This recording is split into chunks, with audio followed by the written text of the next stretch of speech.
देखिए जो हम लोग बीपीडीपी कर रहे हैं 3 4 साल से, 3 साल से 4 साल से हम लोग कर रहे हैं जीपीडीपी, तो हम लोग को ऑलमोस्ट सब कुछ पता हो गया है कि कैसे क्या उसका प्रोसेस है, कैसे करना है। ये जो बीपीडीपी है वो जीपीडीपी से बहुत अलग नहीं है। अब ऑलमोस्ट हम लोग इसमें भी सेम है, कुछ कुछ चेंजेस है, उस पर केवल आपको गौर करना है क्या क्या चीज करना है। देखिए हम लोग जीपीडीपी जो करते थे तो भाजपा का जो गाइडलाइन था कि हमको 9 स्टेप में जीपीडीपी करना होता था। अच्छा यहाँ भी देखेंगे कि यहाँ भी 9 स्टेप्स दिए हुए हैं, ये उसका साइकिल बना हुआ है कि कहाँ से स्टार्ट करना है, कहाँ पे खत्म करना है। तो इसको हम आपको पढ़ देते हैं, फिर आपको उसको डिस्कस करेंगे हम लोग कि सबसे पहले हम लोग को करना है formation of IPPC and sectoral working group. ठीक है, ये जो आपका ये फॉर्मेशन आईपीसी, सबसे पहले हम लोग पहला हम लोग करेंगे एक ब्लॉक सभा, जिसको हम लोग पंचायत समिति का सभा कहते हैं। जैसे हम लोग करते भी हर एक 2 महीने पे पंचायत समिति का सभा होता है, तो ये हमारा चूंकि ये स्पेशल हमारा होगा। जैसे हम लोग स्पेशल ग्राम सभा करते थे जीपीडीपी के लिए, तो ये हमारा स्पेशल ब्लॉक सभा होगा। उसमें हम लोग सबसे पहले क्या करेंगे कि इस प्रस्ताव को रखेंगे कि हम लोग को इस वित्तीय वर्ष का, चूंकि हम लोग को इसमें आगे बताऊंगा कि 2 वित्तीय वर्ष का अपलोड करना होगा। एक आप लोग कर भी रहे होंगे, हम लोग 2021 और 21-22 का, तो हम लोग ये प्लानिंग कर रहे हैं वो 2021 का 21-22 का हम लोग करेंगे। ठीक है, तो इसमें सबसे पहला जो है कि प्रत्येक पंचायत समिति के लिए एक आईपीपीसी एवं एसडब्ल्यूजी का गठन करना है, इंटरमीडिएट पंचायत प्लानिंग कमेटी आईपीपीसी। इसको ध्यान में रखेंगे कि हम लोग को सबसे पहला काम है, जब हम मीटिंग सभा करेंगे तो उसमें सबसे पहले हम लोग को गठन करना है आईपीपीसी, जिसको हम लोग इंटरमीडिएट पंचायत प्लानिंग कमेटी कहते हैं, उसका गठन करना है। और उसके बाद हम लोग को गठन करना है एसडब्ल्यूजी सेक्टोरियल वर्किंग ग्रुप। ये 2 हमको ग्रुप बनाना है, सबसे पहले हमारा काम रहेगा। ठीक है, इसके बारे में हम आपको डिस्कस करेंगे कि आईपीसीसी में कौन होंगे, सेक्टोरियल वर्किंग ग्रुप में कौन कौन किसको किसको हम लोग बनाएंगे। तो ये हमारा फर्स्ट स्टेप हो गया, जो कि फर्स्ट हम लोग जो इनिशियल जो मीटिंग ऑफ ब्लॉक सभा करेंगे उसमें ये निर्णय लिया जाएगा कि इस काम को करने के लिए हम लोग को एक आईपीपीसी का बनाना है, और दूसरा हम लोग को सेक्टोरियल वर्किंग ग्रुप जिसको एसडब्ल्यूजी बनाना है। ये 2 कमेटी का हम लोग को गठन करना है फर्स्ट में। ठीक है, उसके बाद ये जब काम हमारा हो जाएगा, उसके बाद हम लोग इनको जो है सो हम लोग ट्रेनिंग देंगे कि इनको करना क्या है। जब हम पहले तो गठन कर लेंगे, गठन करने के बाद इनको हम लोग को ट्रेनिंग देना है, बताना है कि भाई आपको आपसे इनसे क्या काम लेना है, इनको क्या काम लेना है, क्या काम करवाना है। उसके बारे में मैं आगे चर्चा करूंगा। तो फर्स्ट हमारा जो सबसे पहला स्टेप है वो formation of IPPC and sectoral working groups, ये हमारा फर्स्ट स्टेप हो गया। ठीक है, सेकेंड स्टेप हमारा हो गया एनवायरमेंट क्रिएशन। जैसे हम लोग जीपीडीपी करते थे उसमें भी हम लोग का ये सेकेंड स्टेप हुआ करता था एनवायरमेंट क्रिएशन। जो हम ये जो बीपीडीपी जो योजना जो हम करेंगे बनाएंगे, तो उसके लिए हमको माहौल बनाना है कि ताकि इसका यही पर्पस है माहौल बनाने का, इसमें मैक्सिमम लोगों का पार्टिसिपेशन होना चाहिए, अधिक से अधिक लोगों का पार्टिसिपेशन होना चाहिए। जब मैक्सिमम लोगों का हम लोग, क्योंकि आप देखें कि जब हम लोग सभा करते हैं तो उसमें नहीं हो पाता है जितना होना चाहिए, पार्टिसिपेशन सहभागिता नहीं हो पाता है, तो एक हमारा मेजर प्रॉब्लम होता है। क्योंकि ऑब्जेक्टिव ही इसका है, जो जीपीटीपी या बीपीटीपी का मेन ही ऑब्जेक्टिव है, जिसके बारे में मैं कल बताया था कि जब हम प्लान बनाएंगे तो प्लान जो है वो सहभागी होना चाहिए, सबके हिसाब उनके हिसाब से होना चाहिए जिनके लिए हम लोग बनाने जा रहे हैं। तो कैसे होगा, कैसे उसमें हमको बताएंगे।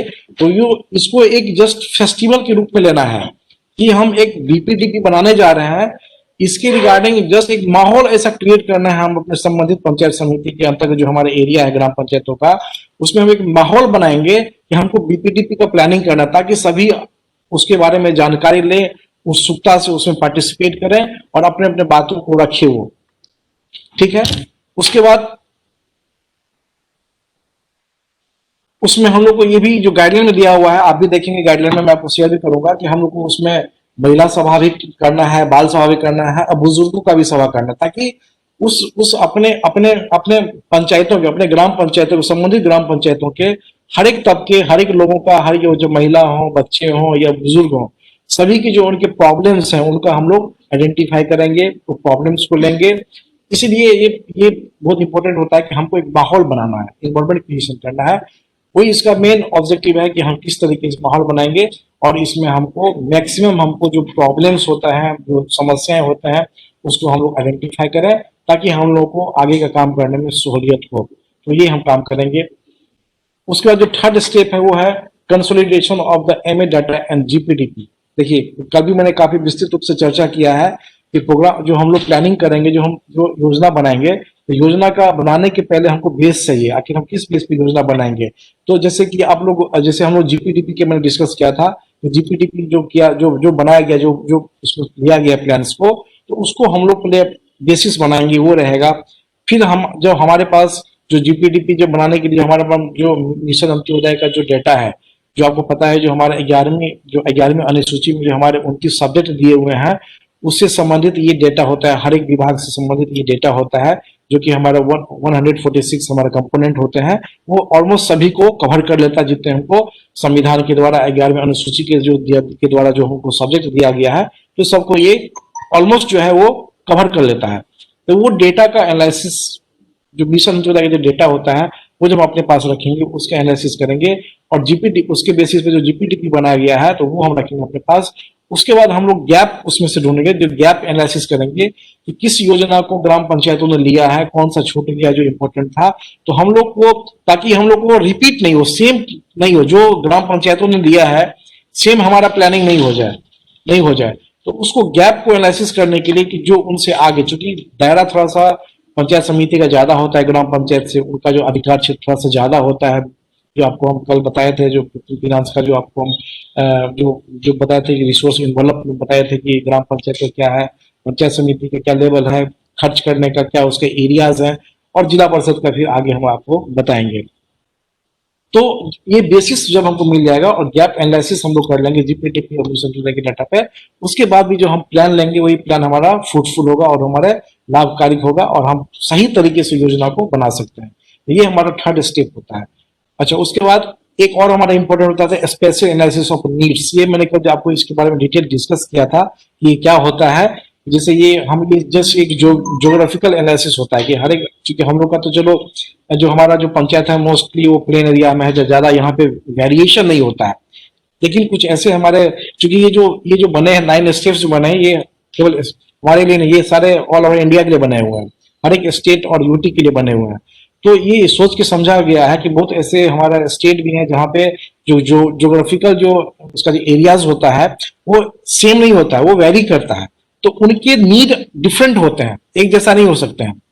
कोई आदमी पहाड़ी हिली में रहते हैं, कोई आदमी बर्फ वाले जहाँ पे स्नोफॉल होता है वहां रहते हैं, कुछ प्लेन में रहते हैं, कुछ ठंड। तो ये इसको तो हर किसी का जो नीड होता है ना, वो डिफरेंट होता है। तो हम लोग जब प्लानिंग करेंगे तो हम लोग को भी ये एनालिसिस करना होता है कि हमारे जो क्षेत्र के अंतर्गत, वो ग्राम पंचायत तो पंचायत समिति के अंतर्गत जो हमारा जो ज्योग्राफिकल जो हमारा जो उसका जो सिनेरियो होता है, उसका एनालिसिस हम लोग करेंगे, उसके अकॉर्डिंग हम लोग उनका नीड को एसेस करेंगे, और ये करने के बाद फिर जो हमारे पास जो आएगा, जो निचोड़ होकर आएगा, तो वो हमारा भी एक प्लानिंग का हमारा बेसिस बनता है, वो बेसिस होता है। ये भी बहुत इंपॉर्टेंट हमारा एक स्टेप्स होता है।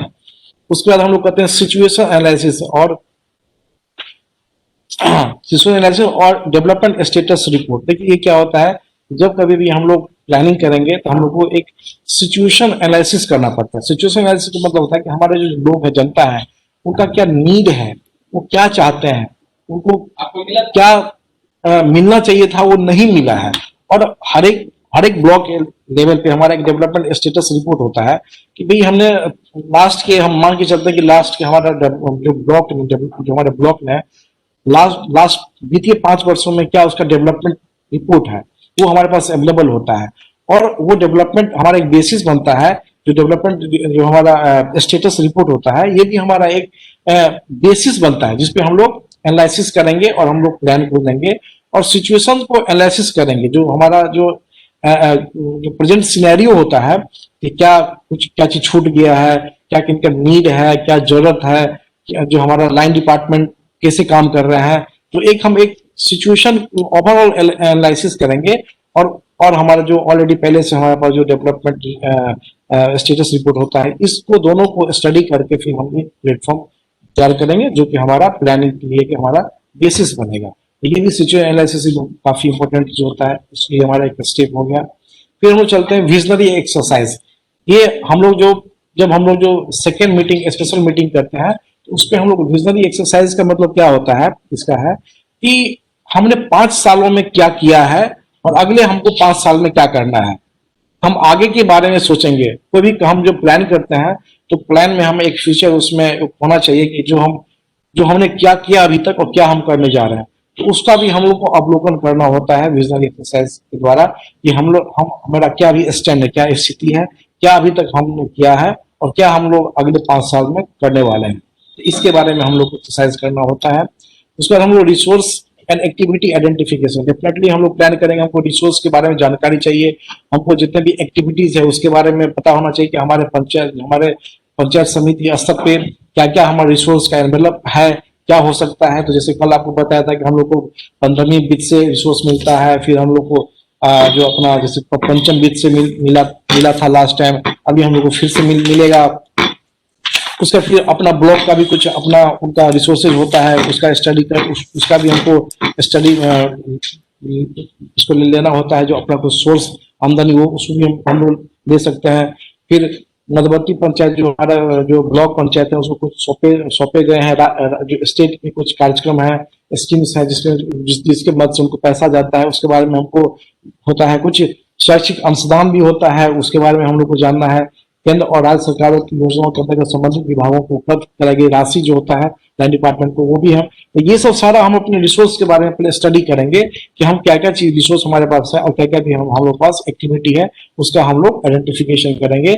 ये हम लोग का सेकंड मीटिंग करेंगे ब्लॉक सभा का, उसका ये काम होता है, उसमें हम लोग ये चीज लेंगे। फिर हम लोग को प्लान उसका नेक्स्ट हमारा स्टेप है प्लान प्रिपरेशन एंड प्रोजेक्शन। देखिए प्लान प्रिपरेशन जो हो गया तो ये बहुत बड़ा चीज होता है कि हम लोग को किस किस संबंधित चीजों को हम लोग को उसमें लेना है, क्या क्या हमारा प्लान का वो बनेगा। तो हमारा जो हमारा जो बेसिक चीज है, जो हमारा बुनियादी समस्या है, जैसे कि हमको वाटर हो गया, सैनिटेशन हो गया, एग्रीकल्चर हो गया, आज की डेट में आपदा प्रबंधन बहुत बड़ा इंपॉर्टेंट चीज हो गया, उस पर हमको ध्यान देना है। उसके बाद हमको बहुत सारा ऐसा हेल्थ पे ध्यान देना है। उसका आजकल हम लोग जो बहुत सारे पंचायत इस पे काम कर रहे हैं और हमको गाइडलाइन भी आता है कि हम लोग को सॉलिड और लिक्विड वेस्ट मैनेजमेंट पे ध्यान देना है। तो ये बहुत सारे ऐसे इंपॉर्टेंट प्लान है जिसको हम लोग इसमें इंक्लूड कर सकते हैं और इस पे हम लोग काम करेंगे। तो ये प्लान हम लोग को करना है और उसका हम लोग को फिर प्लान बना के प्लान बनाएंगे और उसका प्रायोरिटी फिक्स करेंगे। अगले 5 सालों में हमको किस किस कामों को पहले करना है, उसके बाद करना है। तो ये हम एक्टिविटी को मतलब हम प्रायोरिटी फिक्स करेंगे और प्लान लेंगे। तो ये हमारा जो और उसका अप्रूवल लेंगे हम लोग। ये हमारा जो हम लोग तीसरा जो हम लोग मीटिंग करेंगे, जो ब्लॉक का जो हम मीटिंग करेंगे उसमें हम लोग को ये करने के बाद हम लोग को अप्रूवल करना है। और उसके बाद जब हमारा ये जब अप्रूव हो जाएगा, फिर जब हमको अगले वित्तीय वर्ष में जब इम्प्लीमेंट कर लेंगे, उसके बाद का हमारा कि उसका इम्प्लीमेंटेशन और मॉनिटरिंग हम लोग को करना होता है। तो ये हमारा स्टेप्स हैं कि कैसे कैसे हमको ये चक्र के द्वारा मैंने समझाने की कोशिश किया। ये स्टेप्स जो है हमारा जो बीपीटीपी करेंगे तो इसी तरीके से हम लोग बीपीटीपी करेंगे और ऑलमोस्ट ये जीपीटीपी से बहुत अधिक अलग नहीं है।